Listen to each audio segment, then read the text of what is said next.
बिच्छू राजा, एक नाम जिसका जिक्र कांपते हुए किया जाता था। यह नाम सुनते ही दुश्मनों के दिलों में खौफ पैदा हो जाता था। एक नाम जो खून से लिखा गया था। उसकी कहानी खून और बलिदान की कहानी थी, जो सदियों से चली आ रही थी। वो एक मामूली रेगिस्तानी राजकुमार था, लेकिन उसके अंदर एक जलती हुई महत्वाकांक्षा थी, दुनिया पर राज करना। उसकी आंखों में एक चमक थी जो उसके सपनों की गहराई को दर्शाती थी। वो सपने देखता था कि साम्राज्य उसके आगे गिर रहे हैं, शहर उसके पैरों तले धूल में बदल रहे हैं। उसकी कल्पना में वो खुद को एक महान विजेता के रूप में देखता था। वो प्यासे मरते हुए इंसान की तरह ताकत का भूखा था। उसकी भूख कभी शांत नहीं होती थी और वो हमेशा और अधिक चाहता था। रेगिस्तान की हवा में उसका नाम गूंजता था। हर दिशा से उसकी कहानियां सुनाई देती थीं, जैसे कि हवा खुद उसकी गाथा गा रही हो। उसने सभी कबीलों को अपने झंडे तले इकट्ठा किया, डूबते सूरज के सामने एक काला बिच्छू। उसकी ताकत और प्रभाव ने सभी को एकजुट कर दिया। उसकी सेनाएं चल पड़ी, कांसे और गुस्से का एक सैलाब जो अपने रास्ते में सब कुछ निगल रहा था। उसकी सेना की ताकत और क्रोध ने दुश्मनों को हिलाकर रख दिया।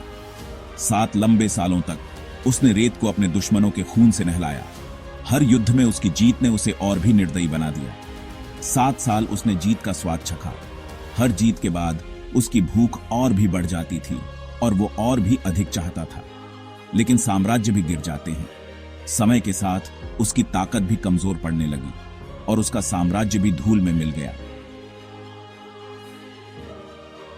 हरे भरे नील डेल्टा से लेकर नूबिया की पथरीली पहाड़ियों तक बिच्छू राजा का नाम दहशत पैदा करता था। वो एक ओढ़ हुए इंसान की तरह लड़ता था, कांसे और गुस्से का बवंडर। उसके दुश्मन उसे राक्षस कहते थे, उसके अनुयायी भगवान। उसे उनकी फुसफुसाहट की परवाह नहीं थी, केवल जीत के स्वाद की। लेकिन 7वें साल में उसकी किस्मत बदल गई। युद्ध का रुख उसके खिलाफ हो गया। उसकी सेनाएं जो कभी अजेय थीं, रेगिस्तान में वापस खदेड़ दी गईं। विश्वासघात गहरा था। उसके सबसे करीबी सहयोगियों ने उसे छोड़ दिया। रेत ने उनकी हिम्मत निगल ली। वो अकेला रह गया, हारा हुआ, एक राजा बिना ताज के।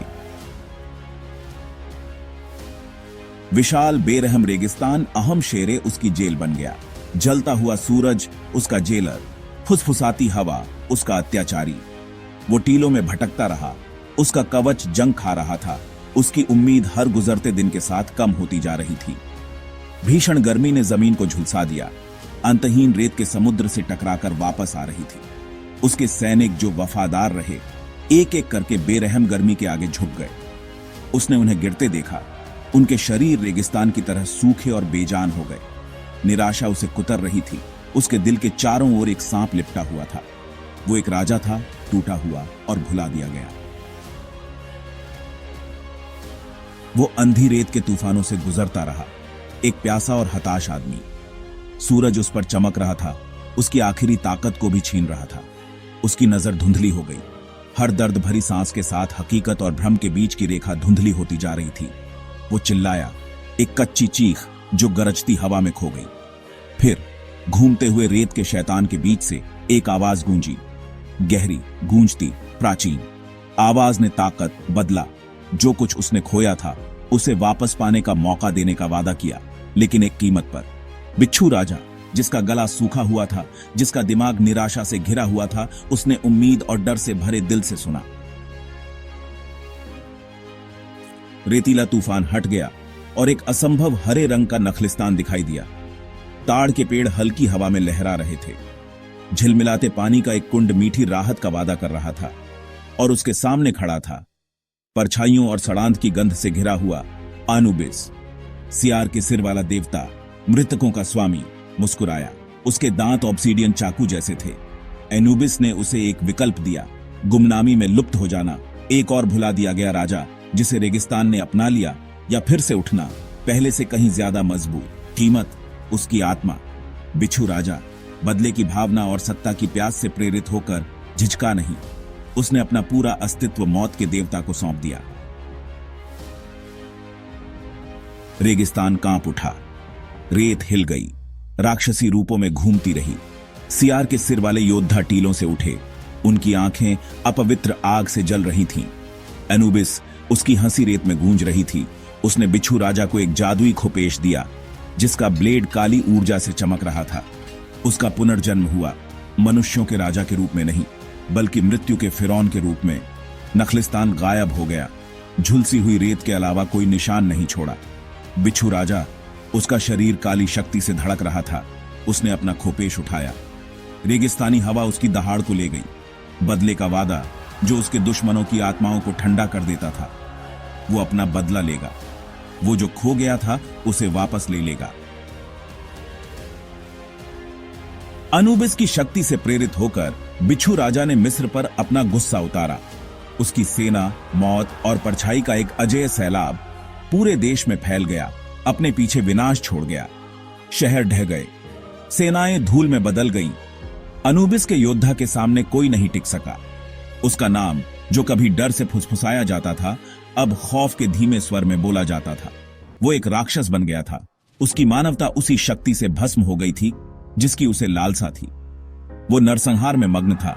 जीत का स्वाद पहले से कहीं ज्यादा मीठा था, लेकिन हर जीत के साथ वो अनुबिस की पकड़ को अपनी आत्मा के चारों ओर कसता हुआ महसूस कर सकता था। बिच्छू राजा अपनी अंतिम जीत के खंडहरों पर खड़ा था। उसकी आंखों में एक अजीब सी चमक थी। एक राज्य धूल में बदल गया था। हर तरफ सिर्फ बर्बादी और वीरानी थी। उसके दुश्मन उसके पैरों में टूटे पड़े थे। उनकी आंखों में हार की छाया थी। उनकी चीखें हवा में गूंज रही थीं। वो जीत गया था, लेकिन इस जीत में एक अजीब सी खामोशी थी। उसने अपनी शक्ति वापस ले ली थी। उसकी ताकत अब पहले से कहीं ज्यादा थी, लेकिन जीत खोखली लग रही थी। वो एक कठपुतली था। उसकी आत्मा में एक अजीब सी बेचैनी थी। उसके तार मौत के देवता द्वारा नियंत्रित थे। वो अपनी ही शक्ति से डरने लगा था। एनुबिस उसके सामने प्रकट हुआ। उसकी उपस्थिति ने वातावरण को और भी भारी बना दिया। उसका सियार का सिर बड़ा दिख रहा था। देवता मुस्कुराया। उसकी मुस्कान में एक भयानक रहस्य छिपा था, एक भयानक अभिव्यक्ति जिसने बिच्छू राजा की रीढ़ की हड्डी में कंपकंपी भेज दी। उसकी आत्मा कांप उठी। उसका हक लेने का समय आ गया था। बिच्छू राजा जानता था कि अब कोई बचाव नहीं है। उसका शरीर अनुबिस की भ्रष्ट शक्ति से ग्रस्त था। उसकी हर नस में दर्द की लहरें दौड़ रही थीं। उसने अपनी महत्वाकांक्षा की असली कीमत को महसूस किया। उसकी आंखों में पछतावे की छाया थी। उसने अपनी आत्मा को शक्ति के लिए बेच दिया था और अब उसे अपनी गलती का एहसास हो रहा था। और अब उसकी आत्मा मौत के देवता की थी। उसकी आत्मा हमेशा के लिए एनुबिस की हो गई थी। अनुबिस ने अपना हाथ बढ़ाया। जैसे ही उसने अपने दिव्य हाथ को आगे बढ़ाया, एक रहस्यमय ऊर्जा उसके चारों ओर फैल गई। उसका सायादार हाथ बिच्छू राजा के कवच से होकर गुजरा। जैसे ही उसका हाथ कवच को छूता है, एक चमकदार रोशनी फैल जाती है और कवच की प्राचीन धातु गर्म हो जाती है। उसके पूरे अस्तित्व को झुलसा दिया। बिच्छू राजा चिल्लाया। उसकी चीखें पूरे मकबरे में गूंज उठीं, जैसे कि उसकी आत्मा को अनंत पीड़ा में डाल दिया गया हो। एक आवाज जो पीड़ा और पछतावे से भरी थी। उसकी आंखों में पछतावे के आंसू थे, जैसे कि वह अपने किए पर पछता रहा हो, क्योंकि उसकी जीवन शक्ति उसके शरीर से छीन ली गई थी। वो गिर पड़ा। जैसे ही उसकी आत्मा ने उसका शरीर छोड़ा, वह निर्जीव हो गया। उसका शरीर बेजान पत्थर में बदल गया। उसकी त्वचा पत्थर में बदलने लगी और वह एक स्थायी प्रतिमा बन गया। उसका आतंक का राज खत्म हो गया था। रेगिस्तानी हवा चली, जैसे कि प्रकृति ने उसकी हार का जश्न मनाया हो। बिच्छू राजा के अंतिम विलाप को रेत के पार ले गई। उसकी अंतिम चीखें हवा में घुल गईं और रेगिस्तान ने उसे अपने भीतर समा लिया।